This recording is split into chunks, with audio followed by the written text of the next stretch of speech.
The Department of the Interior and local government conducted entrapment operations in Sampaloc, Manila, which led to the rescue of 15 minors who were victims of cyber sex crimes in Manila.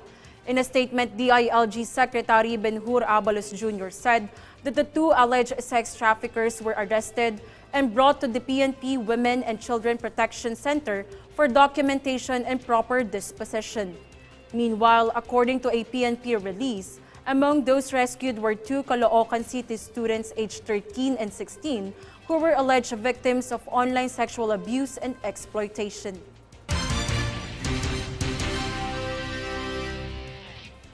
Thousands of sacks of local and imported sugar worth of 936 million pesos were seized during an inspection of warehouses in Maykawayan, Bulacan on Thursday.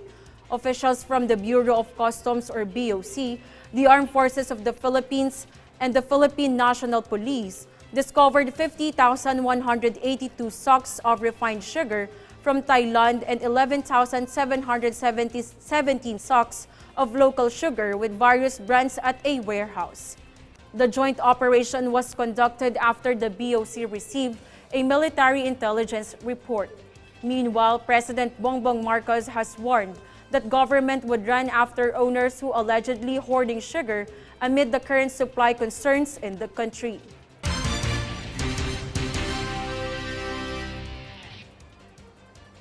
Globe Telecom Incorporation were blocked 36.7 million bank-related spam and scam messages from January to August this year.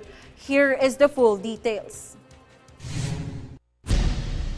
Globe Telecom Incorporation announced that they were able to block 36.7 million bank-related spam and scam messages from January to August this year through collaboration and data sharing with partnered banks. While Globe's campaign against online fraud largely involves blocking scams and spam messages, it has also focused on leading industry collaborations to create a more robust system of detecting, reporting, and acting on cybersecurity threats. Globe recently partnered with the Bankers Association of the Philippines or BAP to create a framework for intelligence and data sharing. The telco and BAP are working together to counter the increasing volume and complexity of financial crimes, identity theft, phishing, spam SMS, scams, and fraud. Globe and partner banks share key information about mobile numbers potentially used by fraudsters to help investigate online banking fraud. Meanwhile, Anton Bonifacio, Globe Chief Information Security Officer, stressed that the nature of cybercrime and online fraud requires a collaborative and streamlined process that reduces limitations while remaining compliant with the Data Privacy Act of the Philippines. For Golden Nation Network, this is Natalie Danganan.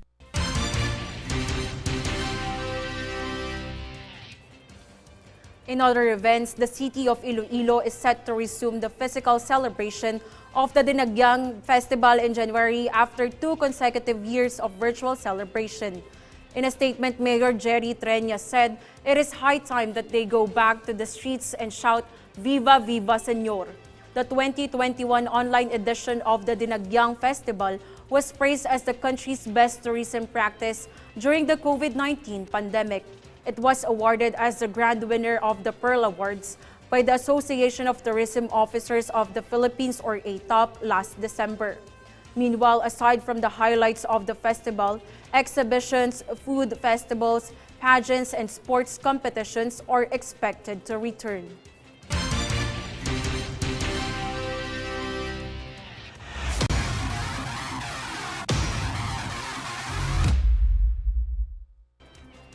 For sports, Filipina tennis ace Alex Ayala advanced to the quarterfinals of the US Open Girls Single Tournament in New York.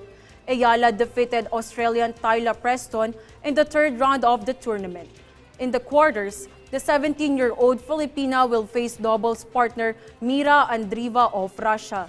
Meanwhile, in the junior doubles, Ayala and partner Andreeva will proceed to the second round after beating American duo Eva Hovic and Shannon Lam with 6-2, 6-2 points.